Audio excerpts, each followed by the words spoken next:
Благодариме, тоа беше Тони Гламчевски од Франција на тема имплементација или впишување на правото на абортус во францускиот устав, со што Франција се пофали дека е првата земја од современите држави, нели, која што го имплементирала ова право, инаку од претходно знаеме дека правото постоеше во уставот на Социјалистичка Федеративна Република Југославија, со тоа и во уставот на Социјалистичка Република Македонија. Се враќаме во студиото, имаме гостин, тоа е Глигор Тофовски, гинеколог, со кој ќе разговараме на оваа иста тема.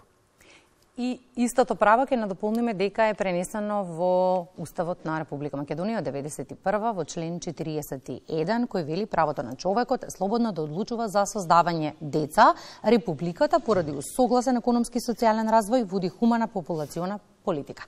Какви се статистиките во однос на абортусот во Македонија, што е многу поважно? Колку планирањето на семејството е превентива во однос на несаканата бременост? На оваа тема со докторот Тофовски. Добро утро и добре ни дојдовте. Добро утро. Ќе започнеме, докторе, со стапката на абортус.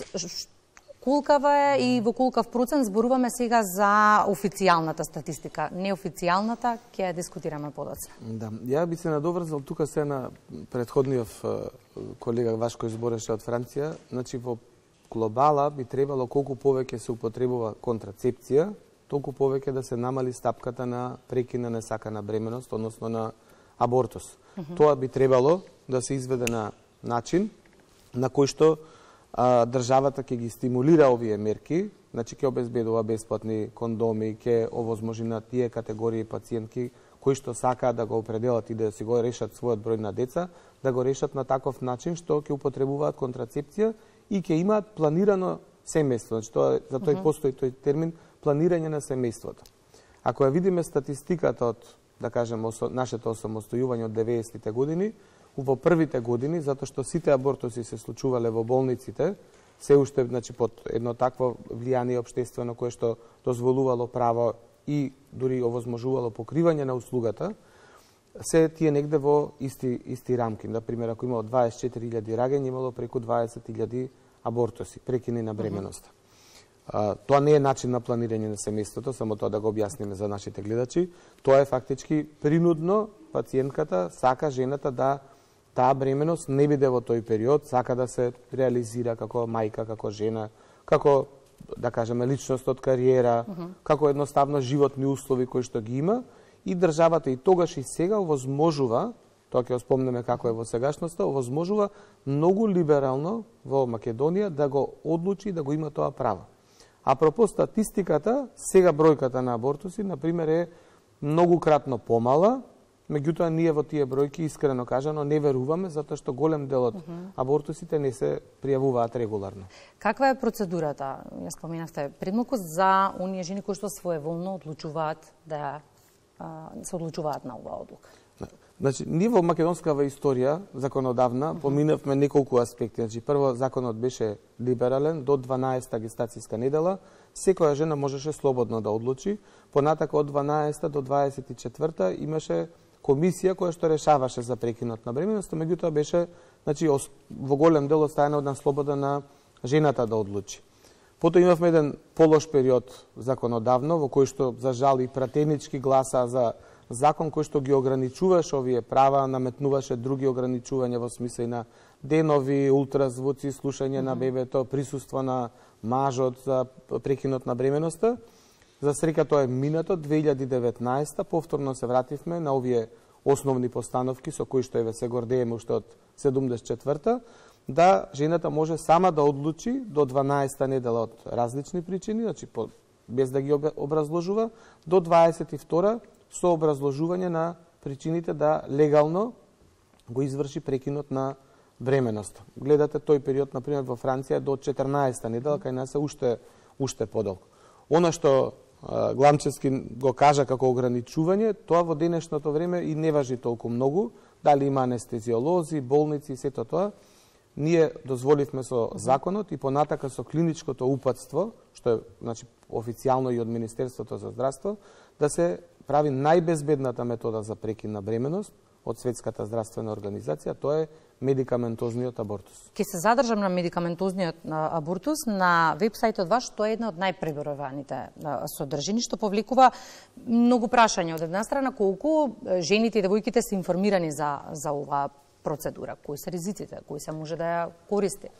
Знаете како, кога ќе се зборува за безбеден абортус, значи кога зборуваме во светски рамки за безбеден абортус, она што е битно е да всушност абортусот биде изведен на безбеден начин за пациентката и од лица кои што се обучени за тоа. Значи тие смртни случаи порадно ги имало и во Македонија и секаде, кај што надри лекари, приучени луѓе со небезбедни средства ја изведуваат методата, тогаш е таа многу ризична, да кажеме, и може да има и фатални последици.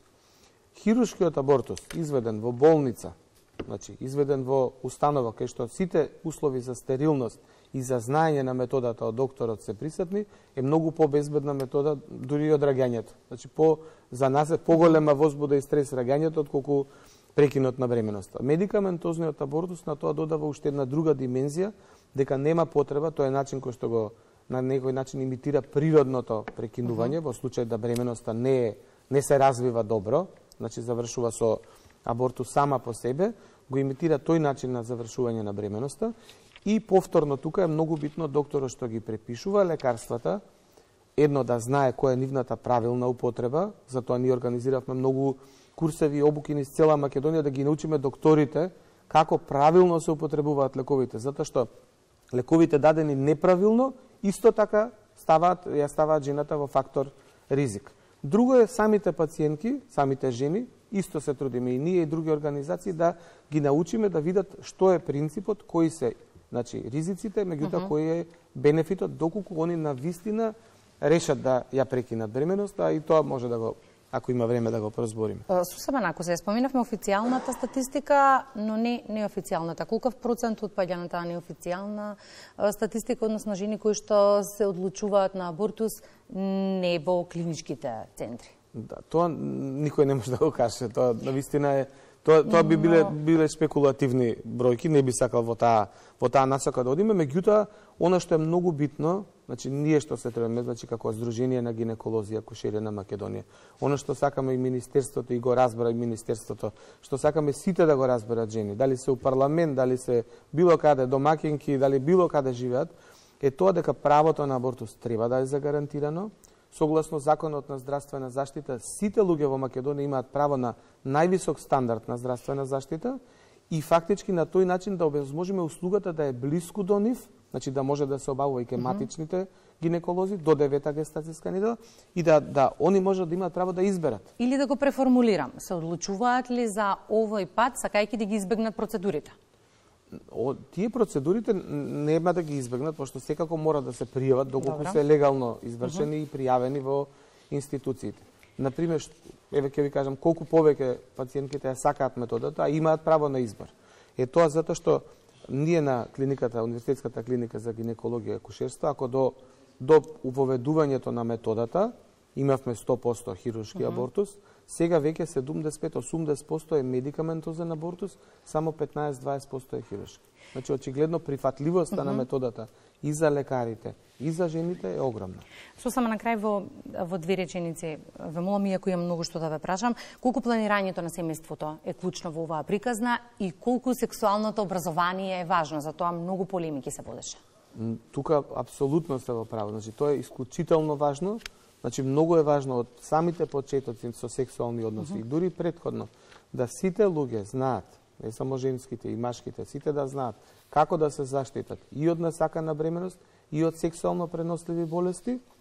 Се е тоа со цел, крајната цел која е, значи да имате семејство и да имате онолкав број на деца колку што сакате, тогаш кога сакате. Тоа е всушност целата суштина.